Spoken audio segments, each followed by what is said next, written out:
하반기 세계적으로 가장 큰 이벤트를 꼽으라면 역시 미국의 대선이 아닐까라는 생각이 듭니다. 지금 이 미국 대선을 염두에 둔 여러 가지 상황이 벌어지고 있기도 한데요. 미중 갈등도 그중에 하나가 아닌가라는 생각이 듭니다. 보는 관점에 따라서는 신냉전의 도래, 이런 생각을 할 수도 있을 것 같다라는 생각이 듭니다.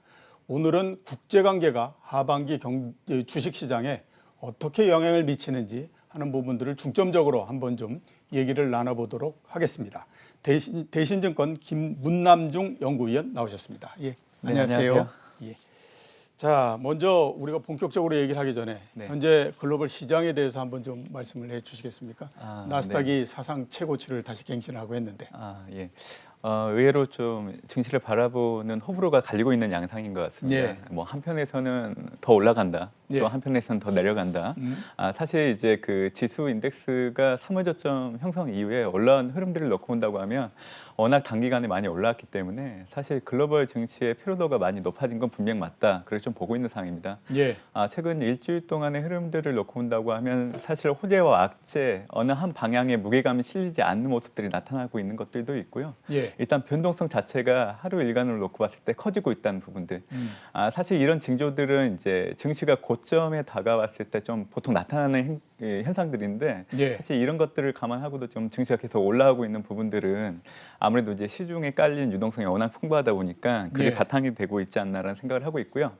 아마 3월, 4월, 5월, 6월 지금 현재 증시 흐름 보면 6월부터 그래도 좀 증시가 하락 압력을 받는 모습들이 나타난다고 보실 수 있을 겁니다. 그래서 어떻게 보면 이제 증시 가열과 이 실물 지표의 어떤 괴리를 좀 축소하는 계기가 될 걸로 좀 보고 있는 부분들이 있고요. 사실 이전 구간들을 통해서 증시 가열이 어느 정도 좀 해소된다고 하면 저는 하반기를 놓고 봤을 때 좀 건전한 조정이 진행되고 있는 게 맞다. 그러니까 이제 이 구간이 지나고 나면 뭐 시중의 유동성을 바탕으로 좀 더 올라갈 수 있는 룸을 만들 걸로 좀 보고 있기 때문에 예. 뭐 건전한 조정 정도로 좀 판단을 해주시면 될 것 같고요. 지금 현재 뭐 증시 상승의 주축이 이 경제 정상화라는 큰 틀 하에서 이제 앞으로 기대되는 어떤 경제의 선순환 논리에 대한 기대가 사실 많이 심어져 있는 상황인 것 같습니다. 예. 물론 이제 이런 부분들은 하반기 내내 영향을 줄 수 있는 부분들이 있지만 일단 금주 같은 경우에도 일단 미국과 또 유럽 내 일부 국가들의 코로나19가 재확산되고 있는 부분들은 분명 증시의 변동성을 높일 수 있는 부분들이 분명 있는 것 같고요.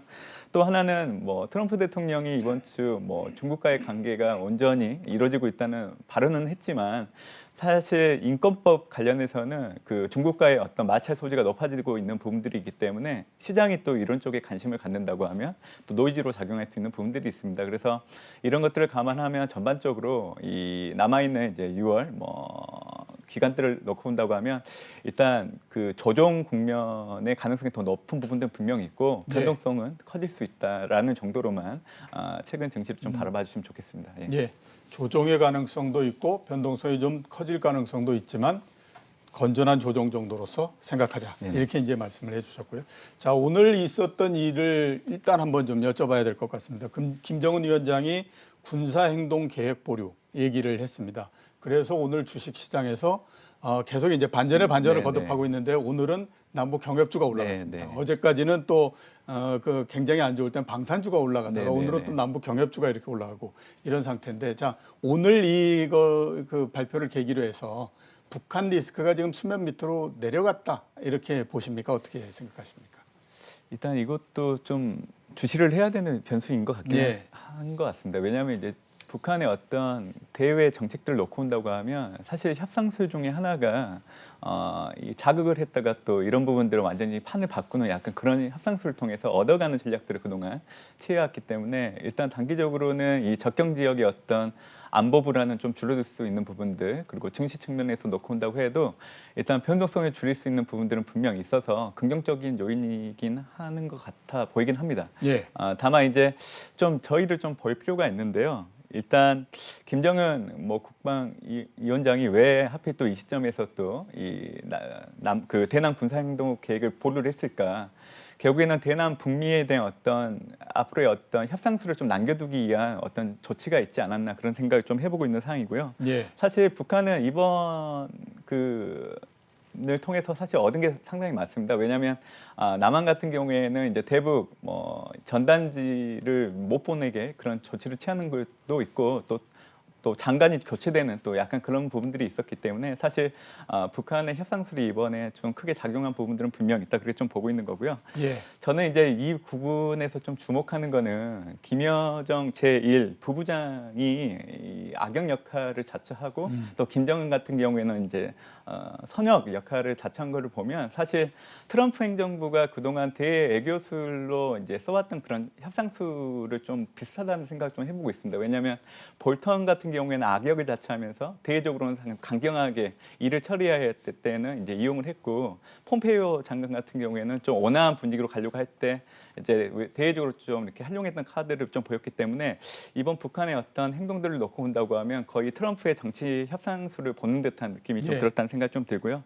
일단 그 북한이 대남 적대 행동을 시작한 이후에 얻고자 하는 거는 결국 한미 간의 어떤 연합 작전 이런 것들을 보류하거나 축소시키기 위한 어떤 알림을 좀 간접적으로 표현했다는 생각들이 들어서 결국 지금 현재 북한이 코로나19로 자국 경제가 상당히 안 좋은 상황인데 대외적으로 이제 남한과 미국과의 어떤 외교적인 마찰까지 겹친다고 하면 사실 김정은 시대 들어서 지금 주창하고 있는 어떤 경제 성장에 대한 모델이 좀 약간 축소될 수 있는 부분들이 있기 때문에 사실 이런 것들을 다 감안해서 좀 전략적으로 접근하지 않았나 그런 생각을 좀 해보고 있는 상황입니다. 예, 전략적으로 접근을 했다 이렇게 말씀하셨고 역시 이제 전략적으로 접근하다 보니까 굿캅, 배드캅 이런 전략이 있지 않습니까? 그 좋은 일만 하는 사람, 나쁜 일만 하는 사람 이렇게 이제 나눠서 하는 경우 있고 그 다음에 또 이제 그 북한이 많이 가장 잘 쓰는 것이 벼랑끝 전술 이런 부분인데 이게 아마 종합적으로 나와가지고 이번에 그 판을 만들고 있는 게 아닌가 이런 생각이 좀 들긴 하네요. 자, 그 시장으로 한번 넘어가서 하반기에 글로벌 시장 전체적으로 어떻게 될 거라고 지금 보십니까? 상반기는 정말로 엄청난 변동성이었죠. 엄청나게 떨어졌다가 엄청나게 올라갔고 막 이렇게 했는데 하반기는 어떻게 될 거라고 지금 전망하고 계십니까? 네, 하반기는 그래도 상반기 대비해서 변동성 좀 줄어들 여지는 있지만 일단은 그래도 이제 좀 약간 그 에코티를 통한 어떤 기대 수익률에 대해서는 눈높이를 좀 낮춰야 된다는 생각을 좀 가지고 있고요. 제가 이제 하반기 때 바라보는 큰 컨셉은 결국 신냉전 시대가 도래하는 거 그리고 이제 기존 패권국인 미국 같은 경우에는 11월 대선을 앞두고 있는 상황이기 때문에 이 신냉전 시대와 미국 대선에서 승리하는 어떤 위너의 어떤 성향에 따라서 증시의 경로가 좀 결정될 수 있을 걸로 그렇게 좀 보고 있는 부분들이 있습니다. 사실 이제 국제사회에서 이제 미국과 중국이라는 양자 관계를 놓고 봤을 때 사실 중국이 급격하게 부상을 했기 때문에 2018년도 이후에 통상이라는 부분들을 가지고 지금 미국은 중국을 압박을 하고 있는 상황이고요. 사실 이러한 미국의 견제에 대해서 중국 같은 경우에도 날로 의구심이 좀 높아지고 있는 부분들이 있기 때문에 사실은 협력보다는 경쟁이 반복되고 또 일상화되는 이런 기조들이 계속 이어지지 않을까 그렇게 좀 보고 있습니다. 또 여기에 11월 미국 대선까지 앞둔다고 하면 결국 트럼프가 지지율 만회를 하기 위해서는 어떻게 보면 흥행 보증 수표라고 할 수 있는 중국 때리기를 본격적으로 할 가능성이 높다고 보고 있습니다. 그래서 지금 당장은 양국 간의 관계가 좀 소강 상태로 들어간 것처럼 보이긴 하지만 지금 현재 미국 내 인종차별 시위가 가져온 가장 큰 변화 중에 하나가 트럼프의 지지율이 바이든 대비해서 너무 급격하게 떨어졌다는 부분입니다. 차이가 굉장히 많이 벌어졌으니까요. 그래서 이제 이런 것들을 감안하면 아마 미국의 어떤 대선의 일정들을 놓고 본다고 하면 9월달 TV 출연을 통한 어떤 대선 후보들의 공약을 얘기하는 그런 시점들이 9월 정도로 좀 보시면 되기 때문에 아마 9월 정도 되면 중국 때리기가 좀 본격화될 수 있는 부분들이 있어서 이제 이런 것들이 결국 좀 노이즈로 작용할 수 있다는 부분들이 있고요. 다만 이제 좀 큰 틀에서 놓고 본다고 하면 사실 미국과 중국이라는 나라를 놓고 봤을 때 이 국력 차이는 여전히 지금 나타나고 있는 상황이고요. 또한 이런 상황이지만 또 경제적 상호 의존도를 놓고 봤을 때는 또 협력도 해야 되는 상황이기 때문에 이 복합적인 어떤 이유로 한 국가가 상대국을 제압하기는 어렵다 보고 있습니다. 다만 미국 같은 경우에는 좀 중국과 달리 좀 우위를 나타낼 수 있는 요인들이 크게 4가지 정도가 있습니다. 지금 화면에 보시면 첫 번째가 경제와 군사력 규모, 두 번째가 중국 이제 국내 문제 해결을 위해서 미국과의 관계에서 소극적 태도를 견지할 필요가 있다. 그리고 세 번째는 과거 위기 국면에서 미국 경제와 증시가 빠른 회복력을 보였다는 부분들. 그리고 네 번째는 신산업 업종과 관련해서 이제 새로운 산업을 창출시키고 또 견인하는 어떤 기업들이 많이 보유하고 있는 부분들을 놓고 본다고 하면 사실 미국이 중국보다 상대적인 우위가 높아질 수밖에 없기 때문에 앞으로도 미국 자산 우위의 어떤 투자 전략을 가지고 해야 된다는 생각을 좀 가지고 있는 거고요. 예. 사실 지금 미국 대선과 관련해서는 뭐 트럼프 정책도 중요하지만 이제 바이든 정책에 좀 관심을 가질 필요가 있다 보고 있습니다. 예. 결국 인종차별 시위가 이 양 후보 간의 어떤 희비를 교차시키는 데 가장 큰 영향을 주고 있기 때문에 이 바이든 같은 경우에는 중도 포용주의 철학을 가지고 있는 정책을 가지고 있고요. 트럼프와 달리 어떤 IT나 헬스케어, 신재생 에너지, 특히 기후와 관련해서는 정책적으로 전혀 다른 면모를 보일 걸로 좀 보고 있기 때문에 일단 대선을 앞두고 있는 시점이긴 하지만 그게 증시에 선반영될 수 있는 부분들도 있어서 미리 이 관련된 섹터들에 대해서 관심을 가질 필요는 있다. 그런 생각 좀 해보고 있습니다. 예. 자, 이제 개괄적으로 전부 다 말씀을 해주셨으니까 제가 한번 이게 잘라서 좀 네네. 그 질문을 좀 한번 드려보도록 하겠습니다. 그 미국하고 그다음에 중국 사이에 계속해서 이제 특히 올해 11월 달에 미국의 대선이 있기 때문에 갈등이 일어날 가능성이 있고 이 부분들을 지금 이제 네이밍을 하시기를 신냉전 네. 시대가 도래할 수 있다. 이렇게 이제 말씀을 하셨거든요. 자, 우선은 보게 되면 지금은 어떤 상황이라고 보십니까? 지금 21세기 이제 미국과 중국 주도의 어떤 새로운 강대국 관계가 예. 형성이 되고 또 앞으로 이게 지속될 가능성이 높다고 좀 보고 있고요. 사실은 이제 크게 본다고 하면 1950년도 후반 때 이제 냉전기 그때는 이제 미국 소련이 이제 핵무기 개발 경쟁을 했고요. 이제 이념적 대립이 높았던 그런 시기였고요. 이제 1990년도 초반 이후 이제 냉전기에서 탈피했던 그런 시점, 탈냉전기라고 할 수 있는데 그때 예. 사실 이제 미국을 중심으로 일방적인 어떤 헤게모니가 형성됐다 봐주시면 될 것 같습니다. 예. 그리고 나서 지금 현재 여러분들이 경험하고 계시는 미국과 중국의 양자 관계가 구축된 21세기가 지나가고 예. 있는 상황이고요. 사실 미국 입장에서는 좀 선제적인 견제론을 좀 중시하는 성향이 높습니다. 왜냐하면 좀 중국이 경제적으로 많이 부상을 하고 있기 때문에 언젠가 미국이 가지고 있는 패권에 도전할 수 있다. 그런 생각이 좀 가득하다고 보고 있기 때문에 어떻게 보면 경쟁적인 어떤 관계가 계속 지속될 걸로 좀 보고 있는 것 같고요. 예. 좀 중국은 약간 다릅니다. 왜냐하면 결국 2030년도 이전까지는 이 미국을 넘어서는 어떤 종합국력을 가질 수는 없다고는 중국 정부도 인지를 하고 있기 때문에 그렇죠. 예. 시간을 벌고자 하는 그런 생각들이 높다 보고 있습니다. 왜냐하면 2030년 이전까지 국제적인 환경이 조성되고 또 중국의 어떤 대외적인 영향력이 높아지는 어떤 주변 환경을 좀 마련해 놓으면 훨씬 더 미국보다 2030년 이후에는 패권 지위를 확보하는 데 유리하게 작용하기 때문에 일단 양국 간의 관계는 좀 다른 부분들은 분명히 있다 그렇게 좀 보고 있습니다. 예. 그리고 코로나19가 가지고 온 변화들 중에 하나가 이 양국 간의 어떤 기존 우방국 체제의 변화가 불가피할 수 있다는 부분들도 이제 앞으로 생길 거다. 왜냐하면 지금 현재 그 우방국들이 코로나19로 자국 경제 성장을 도모하기 위해서는 어떤 정치적인 의사결정을 할 때 자국 이익에 도움이 되는 의사결정을 할 수밖에 없거든요. 그래서 지금 미국과 중국 구도에서 나눠진 어떤 우방국 체제가 약간 달라질 수 있는 부분들이 있을 걸 좀 보고 있고요. 중국 같은 경우에는 지금 현재 EU나 프랑스, 이탈리아, 그리고 캐나다, 호주, 뉴질랜드 사실 미국의 우방국이라고 할 수 있는 국가들하고 교류를 넓혀가고 있는 부분들이 있기 때문에 예. 신냉전 시대와 관련해서는 이런 변화들이 좀 있을 것이다 라고 봐주시면 되겠습니다. 예. 그리고 자, 제가 또 하나 여쭤볼 게 이제 앞에 그 미국이 냉전 구도 이 부분들에서 승리할 수 있는 네 가지 요인 이게 말씀을 하셨거든요. 좀 전에 이렇게 화면으로 이제 지나갔었는데 그 중에 이제 앞에 세 개는 다시 한번 화면을 좀 띄워주시겠습니까? 예, 그 앞에 1, 2, 3번은 제가 봤을 때 어느 정도 뭐 특별하게 이견이 없을 수 있다라고 보이고 네 번째는 현재 지금은 맞는 얘기다라는 생각이 들거든요. 네네. 근데 이제 중국 입장에서는 어떤 얘기를 하냐면 자, 미국에서 아마존이 있다라고 하면 우리는 아리바바가 있다. 이런 네. 얘기를 합니다. 그래서 네. 이제 서로 이렇게 맞춰보면 네네네. 이게 세계 1등, 2등 이렇게 이제 가기 때문에 우리가 앞으로 기술력이 그렇게 일방적으로 밀리지 않을 거야. 이런 얘기를 굉장히 많이 하고 있거든요. 네네. 거기에 대해서는 어떻게 지금 보고 계십니까? 최근 이제 일부 어떤 그 정보를 수집하는 기관들이 매년 이 혁신 기업과 관련된 리스트를 이제 제시를 하고 있는 상황입니다. 예. 이제 가장 최근 자료라고 볼 수 있는 포브스사 자료를 놓고 본다고 하면 세계 100대 혁신 기업들 중에 51개가 이제 미국 기업이라고 예. 그렇게 제시를 하고 있는 상황입니다.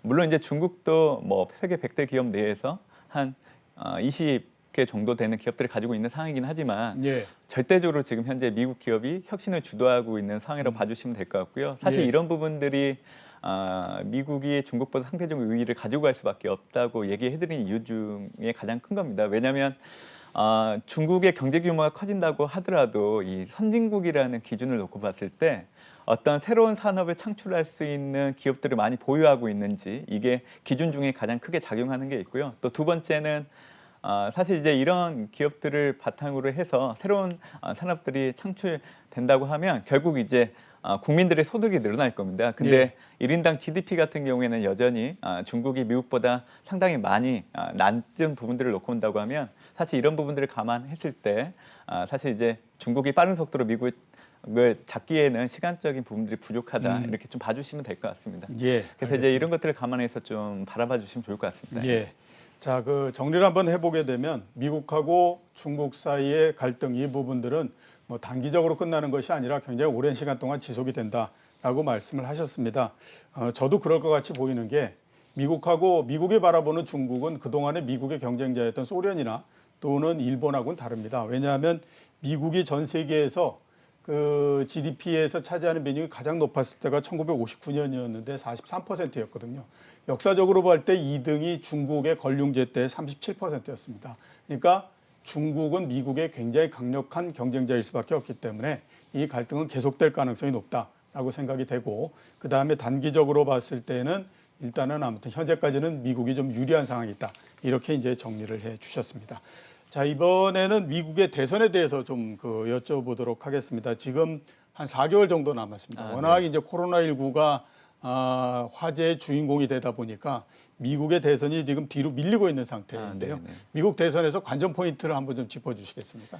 네, 그 현직 대통령이 출마하는 경우에는 크게 변수가 3개를 고려를 좀 해야 되는데요. 일단 첫 번째가 현직 대통령의 이점이라는 게 있습니다. 예, 그렇죠. 이 내용은 결국 지금 대통령이 그 선거 활동에 동원할 수 있는 자원이 많다는 그 얘기를 좀 바라봐 주시면 될 것 같고요. 예. 실제로 이제 코로나19로 인해서 이 트럼프 대통령은 매일 코로나19 상황을 보고하기 때문에 국민과의 어떤 소통할 수 있는 기회가 상당히 많았기 때문에 사실 이 언론 부분에서는 바이든 후보보다 앞선 부분들은 분명히 있었다는 부분이고요. 예. 또 하나는 이제 그 자금을 모집할 때 사실 이제 현직 대통령이 상대 후보보다 더 많은 자금을 모집할 수 있기 때문에 이제 보통 이런 걸 가지고 얘기를 드리는 겁니다. 그리고 두 번째는 대통령의 지지율인데요. 1953년도 이후에 이제 평균적인 미국의 대통령 지지율이 53% 정도 나왔는데 사실 지금 현재 바이든이 50%를 넘어가고 있는 상황이라서 이런 것들이 또 한 가지 이유로 작용할 수 있고요. 예. 사실 경제 상황이 3가지 변수 중에 가장 큽니다. 그렇죠. 예. 지금 코로나19로 인해서 경제가 좀 망가진 상황이긴 하지만 코로나19 이전으로 놓고 본다고 하면 트럼프 행정부 들어서 실업률 같은 경우에는 3.5%대 거의 안정교육 수준까지 내려온 상황이기 때문에 사실 코로나 발생 이전에는 사실 미국 경제가 상당히 좋은 상황이었습니다. 그래서 트럼프가 재선하는데 긍정적으로 작용할 수 있는 부분들이 있기 때문에 결국 남아있는 미국 대선까지 이 3가지 변수들 중에 좀 관전 포인트로 보실 부분들은 미국 경제로서 좀 봐주시면 될 것 같고요.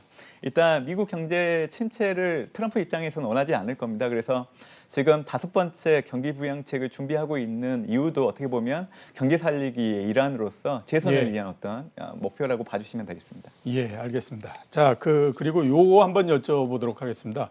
전통적으로 미국에서는 각 당에서 어떤 당이 대통령이 되느냐에 따라서 굉장히 섹터가 굉장히 많이 수혜 섹터가 바뀌는 형태가 되거든요. 전통적으로 얘기할 때 민주당이 되면 IT가 유리하고 그다음에 공화당이 되면 에너지 쪽이 유리하다 이렇게 이제 얘기를 하는데 과연 지금 후보들이 여러 공약을 내놓고 했는데 이 공약에 따라서 수혜 섹터가 바뀔 수 있을까요? 어떻게 보십니까? 네, 만약 이제 바이든이 당선된다고 하면 기존 트럼프가 집권했을 때 수혜받았던 섹터와는 전혀 다른 양상으로 가신다고 봐주시면 될 것 같고요. 트럼프 같은 경우에는 어차피 자국 보호 그리고 이제 재정을 경제 확장에 좀 집중해서 쓰는 정책이었기 때문에 사실 트럼프의 집권의 지지 기반 섹터가 에너지 이런 소재 쪽이어서 분명 예. 수혜는 좀 받았던 상황입니다. 바이든 같은 경우에는 이제 부의 양극화 문제 또 미국인 모두를 위한 헬스케어 정책 결국에는 이제 민주당 내에서도 중도 포용주의 철학이 상당히 높은 사람이기 때문에 이제 이런 정책과 관련된 섹터들이 수혜를 받을 수 있는 거고요. 그래서 말씀해주신 것처럼 IT나 헬스케어, 신재생 에너지 이런 것들이 좀 수혜를 받을 수 있다 볼 수 있습니다. 예. 지금 보시는 화면을 네. 잠깐 확인하셨지만 이제 정책적인 부분들을 좀 비교할 수 있게 좀 구분을 해놨습니다. 예, 그러시네요. 제가 여기서 이제 좀 중요한 것만 말씀드리고 싶으면 트럼프와 바이든의 정책 방향을 놓고 본다고 하면 공통점은 이 미중 간의 경쟁 기조를 지속하는 부분들은 공통점이라 봐주시면 될 것 같고요. 예. 분야별 정책을 놓고 봤을 때 이제 바이든 같은 경우에는 이 교육 정책에서는 무상교육 그리고 이제 헬스케어는 수정 오바마 케어를 이제 가지고 올 건데 이 예. 전 국민의 의료보험 가입 또 약가 인하 정책이 대표적이라고 봐주시면 될 것 같습니다. 그리고 환경 측면에서는 이제 기후 탄소 배출권을 중시하는 정책이고요. 세제 정책을 한번 눈여겨봐 주시면 좋을 것 같은데요. 이게 부자 기업 감세 폐지를 주장을 하고 있는데 그 바이든이 당선되게 되면 사실 이제 증시에는 좀 불안 요인으로 작용할 수 있다는 얘기가 많이 나오는 이유가 예, 그게 이 이제 세제 감세, 정책에 세제 정책 기인한다 봅니다. 관련한 그래서 것이죠. 사실은 이제 바이든의 지지율이 우세하게 된다고 하면 하반기 때 좀 그 미국 증시의 상승 모멘텀은 좀 주도될 여지는 있다는 점을 좀 곁들여서 생각을 해주시면 좋을 것 같습니다. 예, 알겠습니다. 자, 그러면 요거 한번 좀 여쭤보도록 하겠습니다. 어느 당이 집권하느냐에 따라서 한국하고 미국의 경제하고 주식시장에 어떻게 영향을 미칠까 하는 부분들이 궁금할 수밖에 없거든요. 여기에 대해서는 어떻게 볼 것입니까? 사실 이 민주당, 공화당 집권 시기 때 경제 성장률의 차이는 분명히 좀 나타나는 걸로 좀 확인이 되고 있습니다. 예. 그 공화당 집권할 때는 미국 경제 성장률과 한국 경제 성장률 놓고 봤을 때 2.4, 3.8 정도 나왔었고요. 민주당 같은 경우에는 2.8, 5.1% 정도 나왔습니다. 결국 민주당이 집권했을 때 미국과 경제 성장률이 더 좋게 나왔다고 봐주시면 될 것 같고요. 지금 예. 보시는 화면이 어떻게 보면 그 수치를 지금 말해주는 차트라고 봐주시면 될 것 같습니다. 결국 그 바이든의 정책 기조 자체가 증시에는 모멘텀 측면에서 좀 감소할 수 있는 요인이긴 하지만 이제 전반적인 어떤 집권 시기를 평균적으로 봤을 때는 이 미국 경제에는 좀 우호적으로 작용한 부분들이 있습니다. 그래서 예. 이 미국 대선을 놓고 뭐 트럼프가 재선이 되든 바이든이 당선이 되든 사실 경제 측면에서는 그 미국 에쿼티 시장에 좀 우호적으로 작용할 수 있는 여지는 상당히 많다고 그렇게 좀 보고 있기 때문에 결국 그 에쿼티에 대한 선호를 여전히 좀 좋게 봐야 되는 이유로서 하나가 지금 보시는 이런 경제 성장률 추이를 놓고 확인을 해주시면 좋겠다는 생각을 좀 갖고 있는 부분들이 있습니다. 예. 네. 그래프를 보면 전체적으로 민주당이 조금 더 우세하기는 한데 네네네. 그 중에 굉장히 큰 부분을 클린턴 대통령이 차지해 버리는 바람에 네. 예, 그죠? 그런 이제 상황인 것 같습니다. 자, 미국에 대해서 알아봤고요. 이제 반대쪽에 있는 중국에 대해서 잠깐 몇 네네. 마디 좀 몇 개 한번 여쭤보도록 하겠습니다.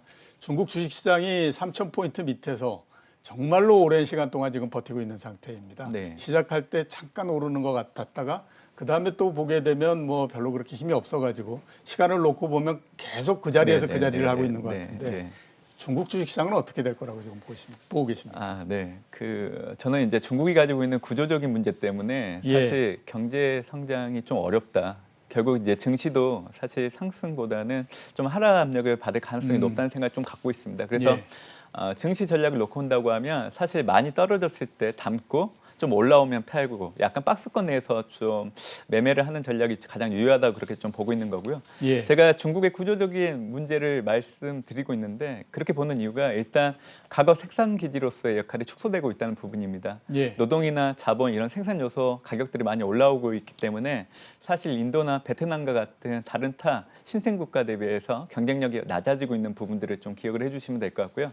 중국 정부가 소비주도 정책을 주창을 하고 있는데 사실 중국 전체 인구 절반을 농촌 인구가 차지하고 있는데 도시와 농촌 간의 소득 격차가 확대되고 있는 상황입니다. 결국 농촌의 소득이 늘어나지 않는 한 중국이 주창하는 소비주도 성장이 어렵기 때문에 이런 부분들이 중국의 성장을 억압할 수 있다고 보고 있어서 증시 측면에서도 좀 모멘텀은 되지 않을 거라고 판단하고 있습니다. 예. 그러니까 별로 그렇게 중국 시장에 큰 모멘텀 없는 것 같다. 이렇게 이제 말씀해 주셨고요. 마지막 질문을 좀 드려야 될 것 같은데 제가 생각했을 때에 시청자분들은 가장 듣고 싶어 하시는 대답이실 것 같고, 그 다음에 이제 그 대답하시기는 굉장히 어려운 거일 것 같다라는 생각이 들거든요. 나스닥이 사상 최고치를 기록을 했습니다. 계속해서 지금 상승을 하고 있고, 전 세계적으로 지금 나스닥 시장이 어떻게 생각하면 세계 시장을 모두 다 끌고 가고 있다, 이런 생각이 들거든요. 나스닥 시장은 어떻게 지금 보고 계십니까? 하반기 이제 경로를 말씀드릴 때 3분기 때 좀 숨을 고르고 4분기 예. 때 상승이라는 얘기를 좀 들었습니다.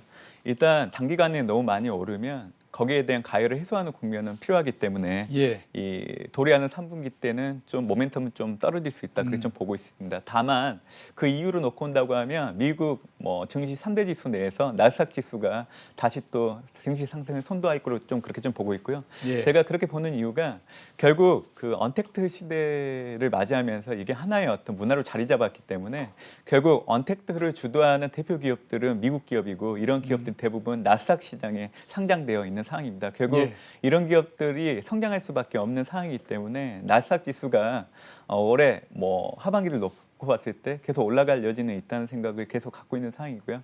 예. 약간 나스닥을 주도하고 있는 어떤 언택트 관련된 대표된 기업들에 대해서는 꾸준하게 좀 모니터링을 할 필요는 있다, 그렇게 좀 보고 있습니다. 예, 알겠습니다. 2000년도에 IT 버블이 터졌을 때 과연 그 고점을 다시 회복할 수 있을까라는 그 생각을 많이 했었는데, 20년 지나 지금 그거의 2배 지금 돼 있는 상태입니다. 역시 나스닥 시장, 그리고 혁신적인 기업의 굉장한 힘을 느낄 수 있다, 이런 생각이 좀 듭니다. 자, 오늘 나와주셔서 대단히 감사합니다. 예, 감사합니다. 예.